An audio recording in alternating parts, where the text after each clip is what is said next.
A city full of life, beaches buzzing with tourists, street vendors hustling for a sale, and taxis weaving through traffic with loud engines and louder music. But beneath all that movement lies a dangerous world. A world where ambition can get you killed, and success makes you a target. This is the story of Mabuya Kimala, a 26-year-old man who rose from the dusty township of Escart to become one of the youngest taxi bosses in Durban. A man who built his name, his brand, and his legacy in an industry many fears to enter. And one night he was gone. Just like that. To understand who Mabuya was, you have to start from the beginning. He was just a boy growing up in Escart, one of those places where the government promises development but delivers nothing. Opportunities were few, and young people either fell into crime, hustled to survive, or left if they were lucky. But even as a kid, Mabuya wasn't like the others. He didn't dream of being a soccer star or musician. He was fascinated by the taxi business. He'd stand at the local rank for hours, watching the taxis arrive and leave, studying how the drivers called for passengers, how queue marshals handled the chaos, and how the bosses pulled up in big cars with thick gold chains and respect. By the time he was 14, Mabuya was already cleaning taxis for pocket money. Not just to earn a few rands, he was observing, learning, studying the business. He did it quietly, consistently. While his friends were out playing or chasing girls, Mabuya was calculating fares, watching the routes, understanding the game. He told his best friend once, "By 21, I'll own a taxi." They laughed at him. But he meant it. At 16 he started saving every rand he made. He worked at a local spaza shop, helped a mechanic on weekends, and kept cleaning taxis before school. No one took him seriously. "You? A taxi boss? You don't even have matric," someone once told him. But he didn't care. He wasn't just chasing a job. He was chasing freedom, ownership, power. And on his 20th birthday he did the unthinkable. He walked into a used car lot in Umbolo, signed a deposit agreement, and bought his first minibus taxi, a 2007 Toyota Quantum. It wasn't new, but it was his. And he called it Crocodile 1. The name came from his childhood. They used to tease him for being small and rough, calling him Crocodile. But now that name became his identity, his brand. Within months, the Crocodile name was all over Escart. People noticed how his taxis looked different. Clean, branded, loud music, free Wi-Fi, polite drivers, branded t-shirts. He wasn't just running a taxi. He was running a brand. Passengers loved it. They'd wait longer just to catch a Crocodile taxi. It felt cooler, more modern. Even mothers trusted his taxis for their kids. Drivers wanted to work for him. And within 2 years he went from 1 taxi to 5. All of them painted black and green. All of them carrying the Crocodile logo. All of them run like clockwork. But success in the taxi industry is never without enemies.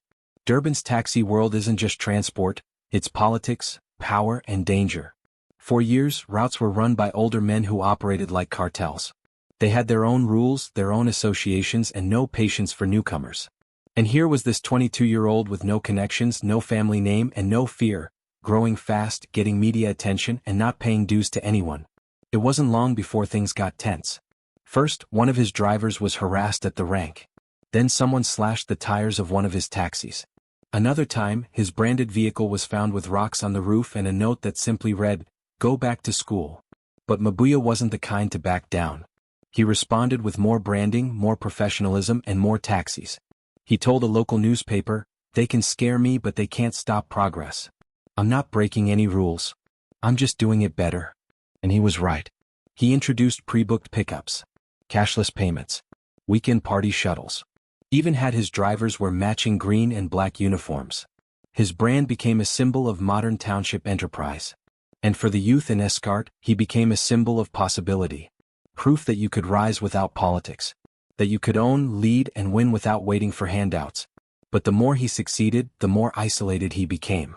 He started receiving anonymous calls, threats, vehicles following him at night. A few friends warned him to slow down, to speak to the associations, to show respect. He listened, but only to a point. He believed in changing the system, not obeying it. He hired private security, installed dashcams in all his taxis, changed his routes randomly, slept with his phone under his pillow. One day he told a close friend, "If anything happens to me, just know I never bowed. I never stole. I just moved different." And then came the night. It was a Thursday evening, July 6, 2023. Mabuya had just finished a late meeting with one of his drivers. He parked his black VW Polo outside a small takeaway spot in New Germany, where he often got dinner. As he walked to his car, a white sedan slowly pulled up beside him. No words. No warning. 3 shots. The white car sped off. People ran out screaming. Blood on the pavement. His phone vibrating in his pocket. His car keys still in his hand. They called an ambulance. But it was too late.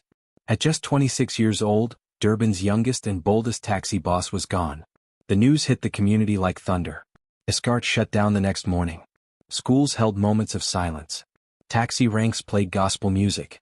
His drivers refused to operate that day. The Crocodile was dead, and everyone knew it wasn't random. It was a hit. A warning. But no one was arrested. No one questioned. No leads. Just silence. His funeral was massive. Hundreds showed up. Taxi bosses. Community leaders. Former teachers. Young boys who once dreamed of being like him. His coffin was draped in green and black. His fleet led the procession with crocodile logos on their windscreens. People cried not just because he died but because of what he represented: youth, courage, innovation, black excellence. Today, his taxis still operate under his younger brother's management. The branding remains. The drivers still wear the uniforms. They still play the same music, follow the same code. But the streets feel different. There's a void.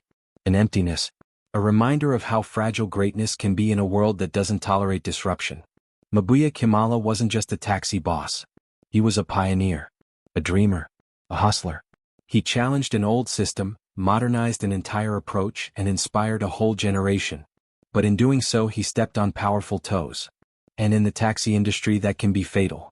His story is more than just a tale of success and murder. It's a symbol of the struggle between the old and the new. Between fear and ambition. Between control and change. It's a reminder that in places where opportunity is rare, those who rise too fast often fall the hardest. But even in death, Mabuya left something powerful behind. A legacy. Not of money or property, but of belief. That you can come from nothing and build something. That you don't need to inherit power, you can create it. That being young is not a weakness. And that even a kid from Escart can shake an empire. They killed the man. But the movement lives on. And the crocodile still swims. Thank you for watching Mabuya's journey from the dusty township of Escart to building the famous Crocodile Taxi Empire and learning how ambition and innovation can threaten established powers, sometimes with fatal consequences. This is more than a story about taxis. It's about courage, resilience, and the price of success in a dangerous business. If you're interested in Durban crime stories, entrepreneurship in South Africa, or the realities of the taxi industry, and true crime stories, kindly hit the like button and also subscribe to our channel for more captivating stories. See you in the next video.